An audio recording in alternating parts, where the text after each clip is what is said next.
Hi friends, welcome to Sanu's Kitchen. இன்னைக்கு நம்ம கிச்சன்ல என்ன பார்க்க போறோம்னா நம்ம டீ கடையில எல்லாம் ஒரு டீ கேக் கிடைக்கும் இல்லையா, ரொம்ப சாஃப்ட்டா அந்த மாதிரி ஒரு கேக் தான் இப்ப பார்க்க போறோம்.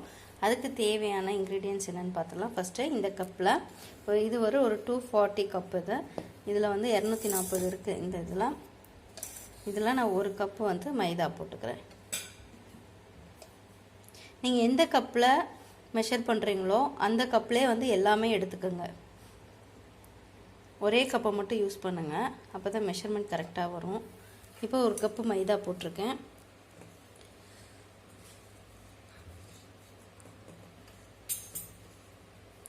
இல்ல ஒரு டீஸ்பூன் வந்து பேக்கிங் பவுடர், அதிலே வந்து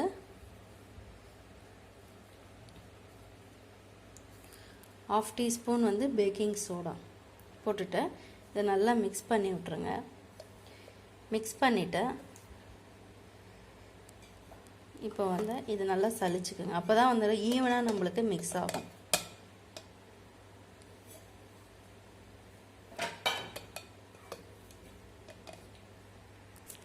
இப்போ பாருங்கள், நல்லா சலிச்சு எடுத்தாச்சு. இப்போ இது ஒரு பக்கம் இருக்கட்டும். இதில் வந்து ஒரு கப்பு மைதா, 1 டீஸ்பூன் பேக்கிங் பவுடர், ½ டீஸ்பூன் வந்து பேக்கிங் சோடா, இது ரெண்டையும் போட்டு இதை மூணையும் போட்டு நான் சலிச்சு எடுத்து வச்சுருக்கேன். இது ஒரு பக்கம் இருக்கட்டும். அடுத்த ஸ்டெப் என்னங்கிறத பார்க்கலாம். இப்போ செகண்ட் ஸ்டெப் பார்க்க போகிறோம். செகண்ட் ஸ்டெப்பில் பார்த்தா நம்மளுக்கு இங்கே 2 முட்டை எடுத்து வச்சுருக்கேன். அந்த 2 முட்டை இதில் போட்டுடலாம். இப்போது முட்டைக்கு அப்புறம் சர்க்கரை. இப்போ நான் இதில் வந்து 1 கப் மைதா எடுத்தேன். ஸோ இதில் ½ கப்பு சர்க்கரை, அதையும் இதில் போட்டுக்கலாம். இப்போ 2 முட்டை போட்டிருக்கோம், ½ கப்பு சர்க்கரை போட்டிருக்கோம். 1 கப்பு மைதாக்கு ½ கப்பு வந்து சர்க்கரைக்கு அப்புறம் ½ கப்பு ஆயில். எந்த கப் எடுக்கிறீங்களோ அந்த கப்லேயே மெஷர் பண்ணிக்கோங்க, அப்போ தான் கரெக்டாக வரும். இதை இப்போ நல்லா பீட் பண்ணி மிக்சியில் போட்டுட்டு நல்லா பீட் பண்ணி எடுத்துக்கலாம்.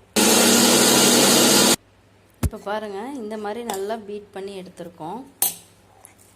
நல்லா க்ரீமியாக பார்த்தீங்கன்னா உங்களுக்கே தெரியும், நல்லா க்ரீமியாக பீட் பண்ணி எடுத்துருக்கோம். இந்த மாதிரி பீட் பண்ணி எடுத்துக்கோங்க. இப்போ இந்த மிக்சிங்கை வந்து இங்கே நம்ம சலிச்சு வச்ச மாவோட மிக்ஸ் பண்ண போகிறோம். இப்போது நம்ம பீட் பண்ணி எடுத்தோம் இல்லையா, அதை அந்த மாவோட மிக்ஸ் பண்ணிட்டோம். அவ்வளோதான். இதை நல்லா மிக்ஸ் பண்ணிக்கோங்க. நல்லா ஈவனாக மிக்ஸ் பண்ணிக்கோங்க.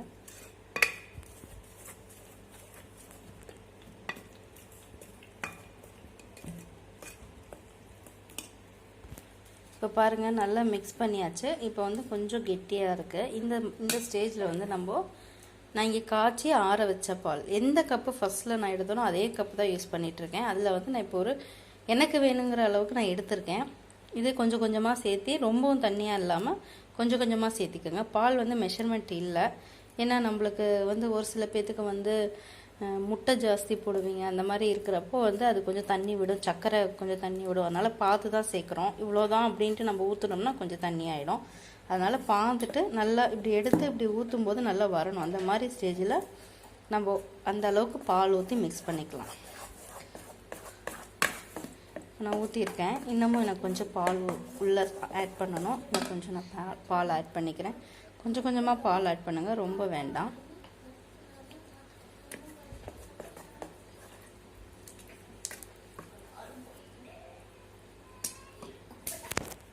இப்போ பார்த்தீங்கன்னா பால் ஆட் பண்ணி இந்த ஸ்டேஜ், இப்போ நம்ம இப்படி எடுத்து இப்படி ஊற்றுனோன்னா இப்படி ஊற்றுது இல்லையா, இந்த ஸ்டேஜில் வந்து நம்ம நிறுத்திக்க வேண்டியதான். இந்த அளவுக்கு லூஸ் இருந்தால் போதும், ரொம்பவும் தண்ணியாக இருந்துட வேண்டாம். இப்போ அடுத்தது என்ன பண்ண போகிறோன்னா, இப்போ வந்து 1 ஸ்பூன் வெண்ணிலா எசன்ஸ் ஆட் பண்ணிக்கலாம். அடுத்தது ஆட் பண்ணி நல்லா மிக்ஸ் பண்ணிடுங்க.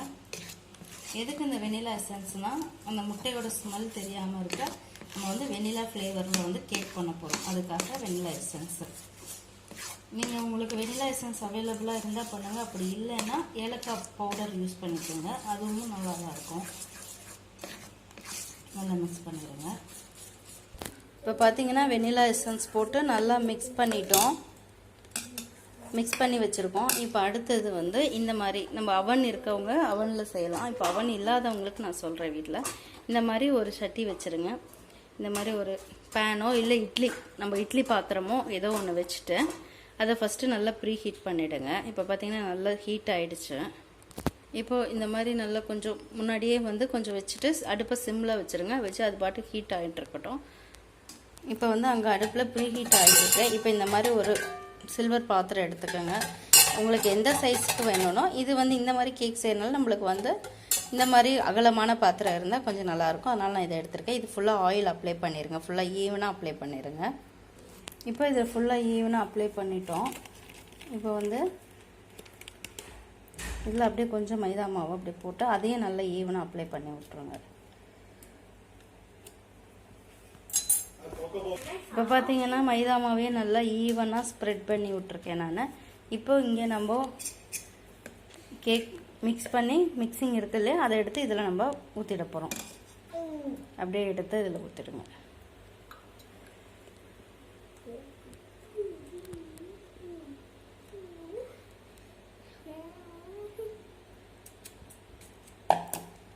இப்போ பார்த்தீங்கன்னா அந்த மிக்சிங்கை இதில் ஊற்றிட்டேன் நான். ஊற்றி இந்த மாதிரி 2 தட்டு, ஏன்னா உள்ளே வந்து கேப்லாம் வரக்கூடாது. கேப் வந்தால் உங்களுக்கு ஈவனாக வேகாது. அதனால் 2-3 தடவை நல்லா இப்படி தட்டிக்கோங்க. தட்டினா அந்த கேப்லாம் ஃபில் ஆகிடும். இப்போ பார்த்தீங்கன்னா நம்மளுக்கு இங்கே ப்ரீ ஹீட் ஆகிட்டுருக்கு. இப்போ இந்த மாதிரி ஏதாவது ஒரு ஸ்டாண்டோ அப்படி இல்லைன்னா இந்த மாதிரி ஏதாவது ஸ்டாண்டு இந்த மாதிரி ஏதாவது இருந்தால் நீங்கள் இதை வந்து உள்ளே வச்சுக்கலாம். அப்படி இல்லைன்னா இட்லி தட்டு இந்த மாதிரி ஏதாவது ஒன்று யூஸ் பண்ணிக்கலாம். இப்போது இந்த மிக்சிங்கை இதில் எடுத்து வச்சுருங்க. இப்போ அடுப்பு வந்து சிம்மில் இருக்குது. இப்போ வந்து நான் இதை வந்து உள்ளே வச்சுட்டேன். இது வந்து ஒரு 40 நிமிஷத்துலேருந்து 1 மணி நேரம், மேக்ஸிமம் ஒரு மணி நேரம் வந்து பார்க்கலாம். இதில் ஒரு 40 நிமிஷம், ஒரு அரை மணி நேரத்தில் 40 நிமிஷம் கூட வேணாம், ஒரு அரை மணி நேரத்தில் வந்து நீங்கள் ஓப்பன் பண்ணி பாருங்கள். ஜஸ்ட்டு குத்தி பாருங்கள். வெந்துருச்சுன்னா ஓகே, இல்லைன்னா இன்னும் ஒரு 20 நிமிஷம் 30 நிமிஷம் வச்சுருங்க. மேக்ஸிமம் 50 நிமிஷம் இல்லைன்னா 1 மணி நேரத்தில் இந்த கேக் ரெடி ஆயிரும். இது ரெடி ஆனோடனே உங்களுக்கு காமிக்கிறேன். இப்போ இதை வந்து ஒரு தட்டு போட்டு மூடி வச்சிடலாம். ஹாய் ஃப்ரெண்ட்ஸ், இப்போ பாருங்கள் கேக்கு. இப்போ எனக்கு நான் வச்சு 40 நிமிஷம் ஆயிடுச்சு. இப்போ குத்தி பார்க்குறேன். பாருங்கள் எவ்வளோ அழகாக ஒட்டாமல் வருதுன்னு. இப்போ இதை எடுத்து நம்ம கீழே வச்சிடலாம். இப்போ நம்ம கேக் எடுத்து கீழே வச்சாச்சு. கேக் நம்மளுக்கு இப்போ நல்லா வந்திருக்கு. இப்போ என்ன பண்ண போகிறோன்னா, இதை ஒரு 10லேருந்து ஒரு 15 நிமிஷம் நல்லா ஆற விட்டுருங்க. நல்லா சூடாக இருக்குது பாருங்கள். கேக் எவ்வளோ சாஃப்டாக நல்லா கிரிப்ஸியாக இருக்குது பாருங்கள். நல்லா அமுந்தது, நல்லா சூடாக இருக்குது. இந்த கேக் வந்து ஒரு 10லேருந்து 15 நிமிஷம் நல்லா ஆறட்டும் ரூம் டெம்பரேச்சரில். இப்போ எடுத்தால் இந்த சைடெல்லாம் ஒட்டிக்கும். கேக் ஒட்டி பிஞ்சு வந்துடும். ஸோ அதனால் இது நல்லா ஆற விட்டுட்டு அதுக்கப்புறமா நம்ம கேக் வந்து எடுத்துக்கலாம். இப்போ இது ஒரு 10 நிமிஷம் நல்லா ஆறட்டும். இப்போ பாருங்கள் ஃப்ரெண்ட்ஸ், கேக்கு நம்மளுக்கு அழகாக ரெடி ஆயிடுச்சு. நான் அந்த பாத்திரத்துலேருந்து இங்கே மாற்றிட்டேன். இப்போ இந்த கேக்கை நான் உங்களுக்கு கட் பண்ணி காமிக்கிறேன். இப்போ பாருங்கள், கட் பண்ணிகிட்ருக்கேன் நான். நம்மளுக்கு கேக் பார்த்திங்கன்னா கட் பண்ணுறப்போ எவ்வளோ சாஃப்டாக இருக்குது பாருங்கள். இந்த மாதிரி எல்லாத்தையும் கட் பண்ணிக்கலாம். இப்போ பாருங்கள் ஃப்ரெண்ட்ஸ், நம்மளுக்கு கேக் அழகாக நான் கட் பண்ணிட்டேன். இப்போ பார்த்திங்கன்னா நல்லா சாஃப்டாக பஞ்சு போல் இருக்குது கேக்கு. இது வந்து வீட்டிலையே செஞ்சு பாருங்கள். செஞ்சு பார்த்துட்டு எனக்கு கமெண்டில் எப்படி வருதுங்கிறத மறக்காமல் எனக்கு கமெண்ட் பண்ணுங்கள். ரொம்ப ஈஸியாக செஞ்சிடலாம் வீட்டிலையே கேக்கு. இதை வீட்டில் ட்ரை பண்ணி பார்த்துட்டு எனக்கு எப்படி வருதுங்கிறத கமெண்டில் கமெண்ட் பண்ணுங்கள். இந்த வீடியோ உங்களுக்கு பிடிச்சிருந்துச்சுன்னா லைக் பண்ணுங்கள், ஷேர் பண்ணுங்கள், சப்ஸ்கிரைப் பண்ணுங்கள். Thank you friends. சனு, கேக் எப்படி இருக்கு சனு?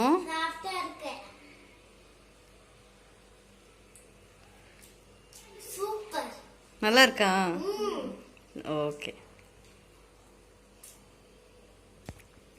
இந்த வீடியோ பிடிச்சிருந்தா லைக் பண்ணுங்க, ஷேர் பண்ணுங்க, கமெண்ட் பண்ணுங்க, சப்ஸ்கிரைப் பண்ணுங்க, பக்கத்துல இருக்க பெல் ஐகானை கிளிக் பண்ணுங்க. அப்பதான் நாங்க போற வீடியோ உங்களுக்கு எல்லாருக்கும் வந்து சேரும்.